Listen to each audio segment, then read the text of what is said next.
delete command நாம் இதை இதுவரை பயன்படுத்தவில்லை. delete என்பது ஒரு ரோவில் ஏதேனும் உங்களுக்கு வேண்டாம் என்றால் அதை delete செய்யலாம். எடுத்துக்காட்டாக இப்படி ஒரு ரோ இருக்கிறது, வரிசை என்று வைத்துக் கொள்வோம். உங்கள் டேபிளில் இதுதான் டேபிள், இப்படி இதோ இது எனக்கு இந்த வரிசை வேண்டாம், எனவே delete from student where என்கின்ற சிறப்பு சொல்லை பயன்படுத்த வேண்டும். so delete from student where admission number is 104. இதுதான் admission number, இதுதான் admission column. எனவே MySQL என்ன செய்யும் என்றால் இந்த காலத்திற்கு போய் 104 இருக்கிறதா என்று பார்த்து இதை நீக்கிவிடும், delete. அதாவது இந்த ரோவை அது எடுத்து அதற்கு பதிலாக delete from student என்று சொன்னால் இதுதான் student table. இந்த டேபிள் முழுக்க எடுத்துவிடும், நீக்கிவிடும். ஆனால் இந்த அமைப்பு இருக்கும். இதோ எடுத்துக்காட்டு, வழக்கம் போல ஒரு அட்டவணை உருவாக்கு. அந்த அட்டவணை ஏற்கனவே இருந்தால் அதை நீக்கிவிடு, அழித்துவிடு. புது அட்டவணை ஒன்று தொடங்கு. Create table, student, admission number, name, gender,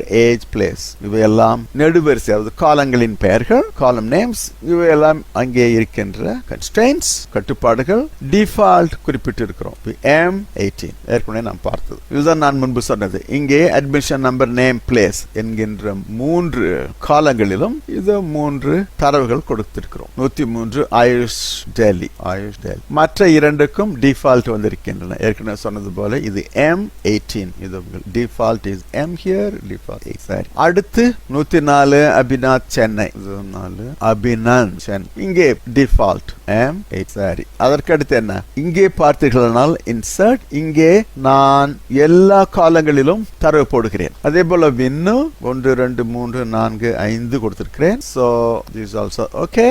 அடுத்து இது 222 தாமரை, F17 கொல்லிமலை, தமிழ்நாடு, எல்லாமே வந்திருக்கிறது. சரி, நாம் ஒரு டேபிளை உருவாக்கி இருக்கிறோம். அதில் டேட்டாவை இன்சர்ட் செய்திருக்கிறோம். இன்சர்ட் செய்த பிறகு show me the table, select star from student என்று போட்டால் இதோ உங்களுக்கு இது வருகின்றது. இதிலிருந்து நாம் delete செய்ய வேண்டும், நீக்க வேண்டும். எங்கே delete from student where admission number is 104, இதோ 104, இதை நான் delete செய்ய வேண்டும். இந்த ரோ இப்படி delete from student where admission number is 104 delete ஆகிவிட்டது. இதோ ஓகே என்று சொல்லி delete. சரி, மீதி டேபிளை காட்டு, select star from student. இப்பொழுது ஸ்டூடெண்டில் உள்ள எல்லா தரவுகளையும் காட்டு. ஸ்டார் என்றால் எல்லாம் என்றார். இதோ காட்டியிருக்கிறது. 103 210 211 222 எல்லாம் இருக்கின்றன. ஆனால் 104 இந்த வரிசை மட்டும் இல்லை. anyway this row has been deleted. இங்கே பாருங்கள், delete from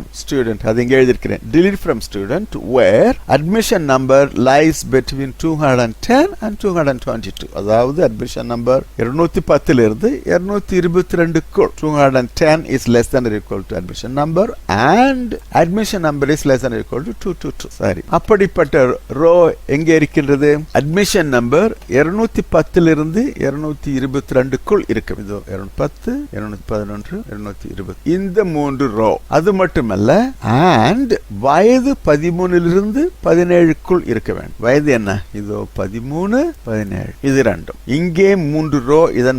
இதன்படி பார்த்தால் 2 ரோ. எனவே இதுவும் என்று சொல்லி இருப்பதால் இங்கே பாருங்கள் and சொல்லி இருப்பதால் இந்த ரோ போய்விடும், இந்த ரோவும் போய்விடும். இந்த ரோ இருக்கும், இந்த ரோ இருக்கும். 103 211 இருக்கும். சரி, ஒரு சில நேரங்களில் நாம் எல்லாவற்றையும் நீக்க வேண்டியிருக்கும். இது போன்ற ஒரு டேபிள் இருக்கிறது என்றால் நாம் எல்லாவற்றையும் நீக்க வேண்டியிருக்கும். அதற்கு நீங்கள் delete என்று சொன்னால் போதும். இதோ எடுத்துக்காட்டு, delete from student, delete all rows but table structure is retained. இதை பாருங்கள், நம்முடைய டேபிளில் இவ்வளவு இருக்கின்றது என்று வைத்துக் கொள்ளுங்கள். இந்த டேபிளில் எத்தனை காலங்கள் இருக்கின்றன? 1 2 3 4 5 6 காலங்கள் இருக்கின்றன. டேட்டா ஏதோ போட்டிருக்கிறேன், 23. இதோ ஒரு சரம், ஜெண்டர் A போட்டிருக்கிறேன், ஏஜ் ஏதோ ஒன்று போட்டிருக்கிறேன், பிளேஸ் ஏதோ ஒன்று போட்டிருக்கிறேன், salary ஏதோ.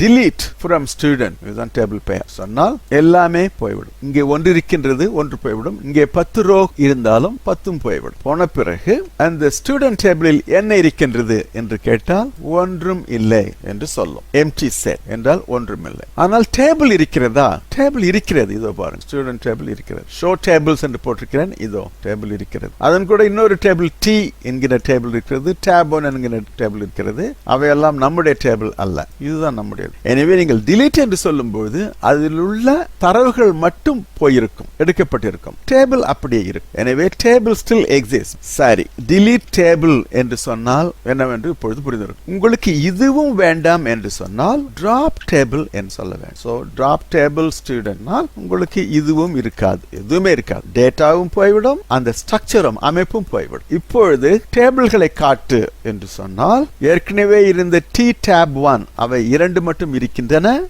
student இல்லை. எனவே the table student has disappeared from the list of tables. இதிலிருந்து நாம் என்ன தெரிந்து கொண்டிருக்கிறோம்? delete என்கின்ற man கட்டளை தரவுகளை நீக்க பயன்படும். ஆனால் டேபிள் அப்படியே இருக்கும். டேபிளும் வேண்டாம் என்றால் drop table என்ற கட்டளையை பயன்படுத்தி நீங்கள் அந்த டேபிளை முழுக்க நீக்கிவிடலாம். அடுத்து நாம் பார்க்கின்ற கமாண்ட் update.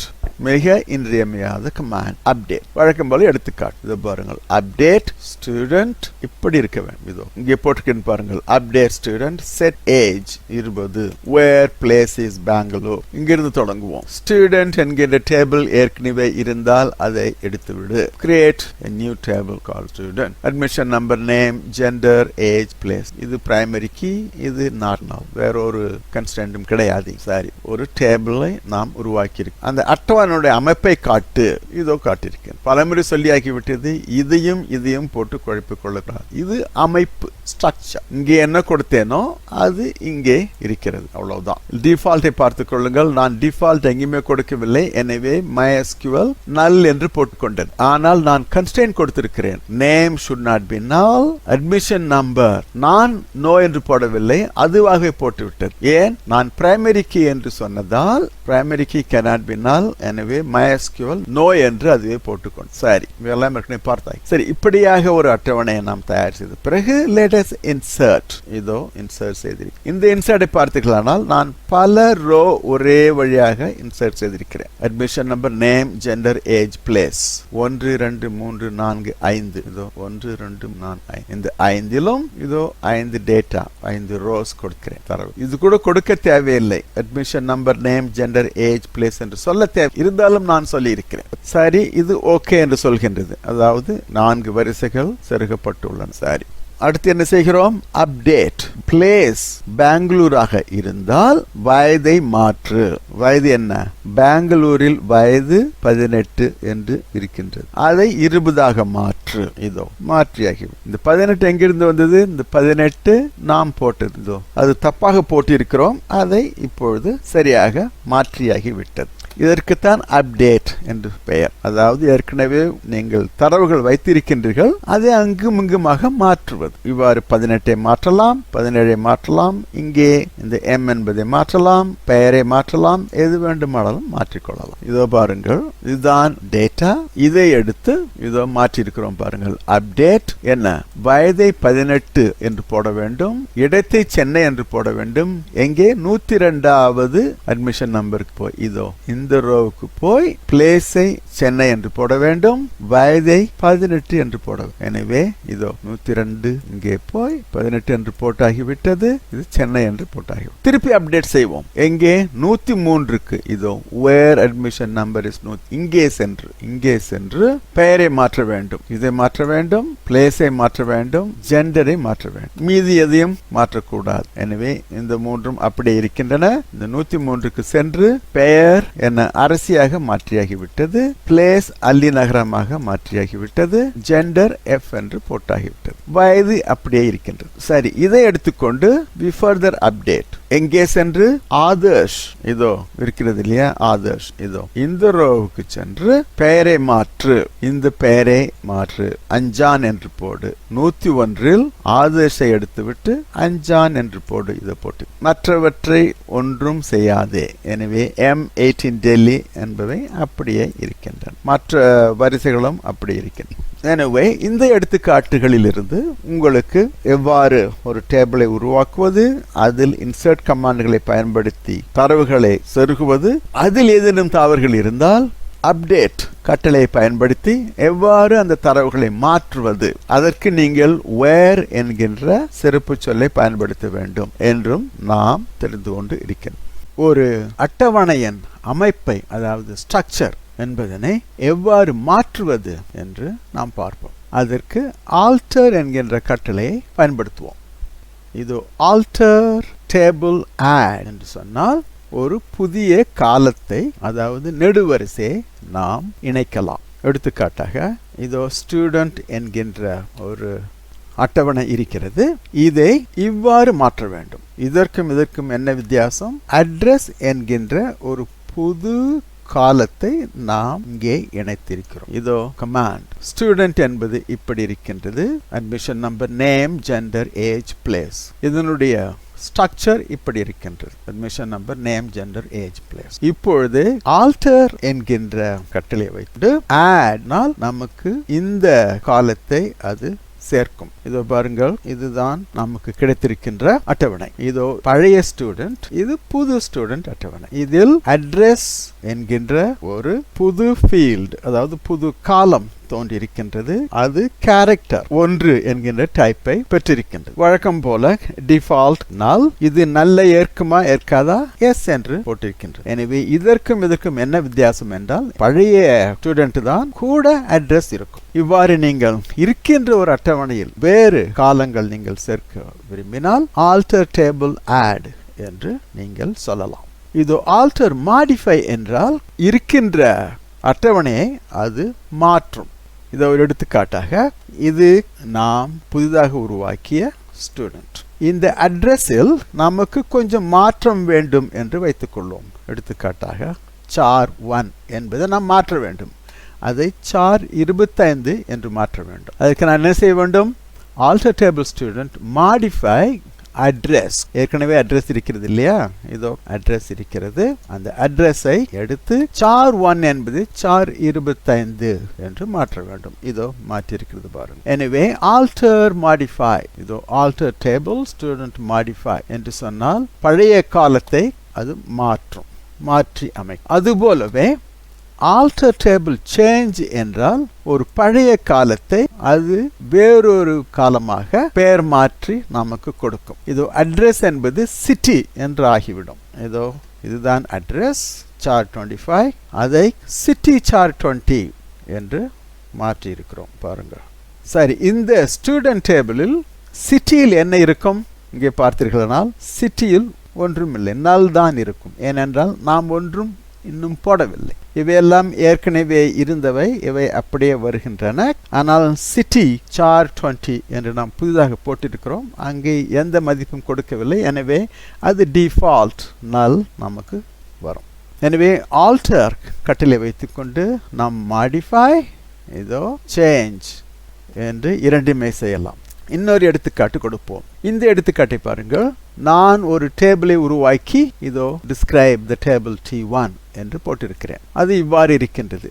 அதில் ஒரு காலம் at1 இருக்கிறது. அது இன்டிஜர் டைப், நல் ஏற்றுக்கொள்ளும், கீ ஒன்றுமில்லை, டிஃபால்ட் நல். சரி, இந்த டேபிளில் நான் 132 என்கின்ற ஒரு இன்டிஜரை செருகுகிறேன். அடுத்து 133 என்று ஒரு இன்டிஜரையும் செருகுகிறேன். செலக்ட் ஸ்டார் ஃப்ரம் T1 என்று போட்டால் 132 133 இரண்டுமே வருகின்றது. சரி, நான் இந்த டேபிள் T1 ஐ ஆல்டர் செய்கிறேன், அதாவது சேஞ்ச். இந்த பாருங்கள், at1 to name char 100. at1 என்பது இன்டிஜர். இந்த at1 ஐ நேம் என்றும் int என்பதை char 100 என்றும் நான் மாற்றுகிறேன். அவ்வாறு மாற்றிய பிறகு அந்த டேபிள் இப்படி இருக்கும்.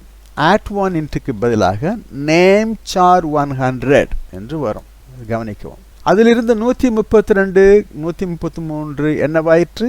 அவை அங்கேதான் இருக்கின்றன. இதோ பாருங்கள். சரி, இந்த டேபிளில் நான் நேம் என்கின்ற காலத்தில் நேம் தான் இருக்கிறது அங்கே இல்லையா? அதில் ஜான் என்று போடுகிறேன்.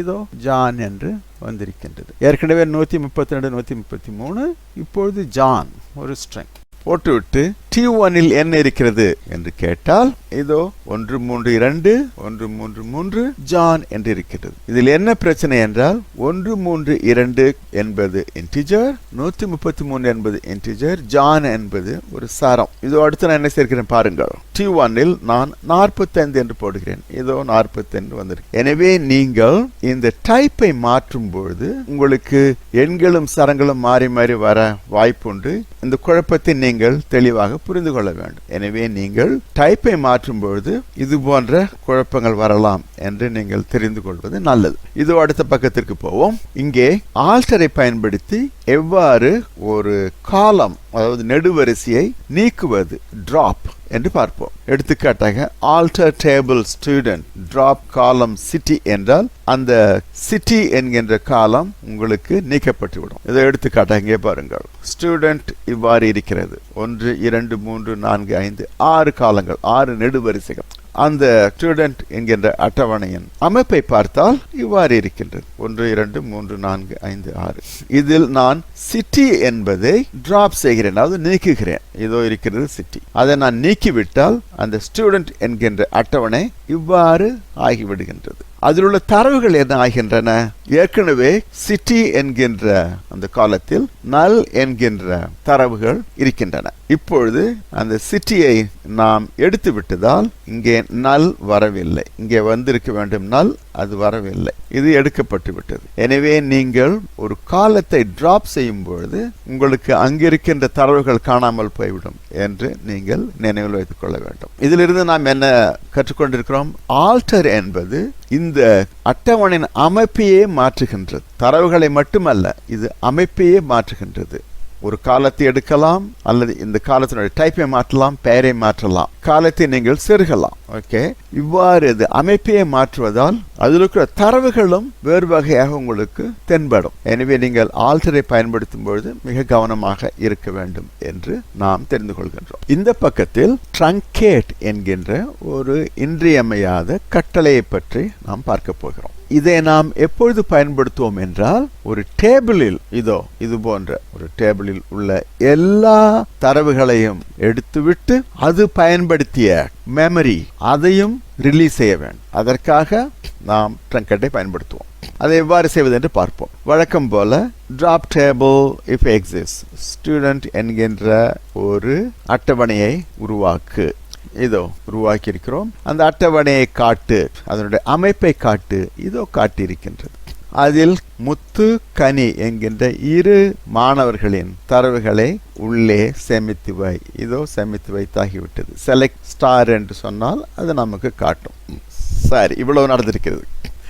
இப்பொழுது எனக்கு இவையெல்லாம் வேண்டாம், இவையெல்லாவற்றையும் எடுத்துவிட வேண்டும். அதற்கு நீங்கள் என்ன சொல்ல வேண்டும்? ட்ரங்கேட் டேபிள் ஸ்டூடெண்ட் என்று சொன்னால் உங்களுக்கு இவையெல்லாம் போய்விடும். இப்பொழுது ஸ்டூடெண்டில் என்ன இருக்கிறது காட்டு என்று சொன்னால் ஒன்றுமில்லை என்று வரும். சரி, அந்த டேபிள் அமைப்பு இருக்கிறதா, இது இருக்கிறதா என்று கேட்டால் இதோ இருக்கிறது என்று வரும். எனக்கு இதுவும் வேண்டாம் என்றால் நீங்கள் டிராப் என்று சொல்ல வேண்டும். டிராப் என்று சொன்னால் உங்களுக்கு அதுவும் போய்விடும். அதற்கு பிறகு நீங்கள் டிஸ்கிரைப் ஸ்டூடெண்ட் என்று சொன்னால் உங்களுக்கு பிழை வரும். எனவே ட்ரங்கேட் என்கின்ற கட்டளை எப்பொழுது பயன்படுத்துவீர்கள்? ஒரு டேபிள் இருக்கிறது, அதில் உள்ள தரவுகளை எல்லாம் எடுத்துவிட வேண்டும். அது மட்டுமல்ல, அந்த தரவுகள் மெமரியில் கொஞ்சம் இடத்தை எடுத்துக்கொள்ளும். இதுதான் மெமரி என்று வைத்துக் கொள்வோம், நினைவகம். இவ்வளவு இடத்தை எடுத்துக்கொள்ளும். இந்த இடத்தையும் நீங்கள் காலி செய்ய வேண்டும். அப்படி என்றால் என்ன அர்த்தம்? இது காலி செய்த பிறகு உங்களுக்கு முழு மெமரி கிடைக்கும். அதற்காக நீங்கள் ட்ரங்கேட் என்கின்ற கட்டளையை பயன்படுத்த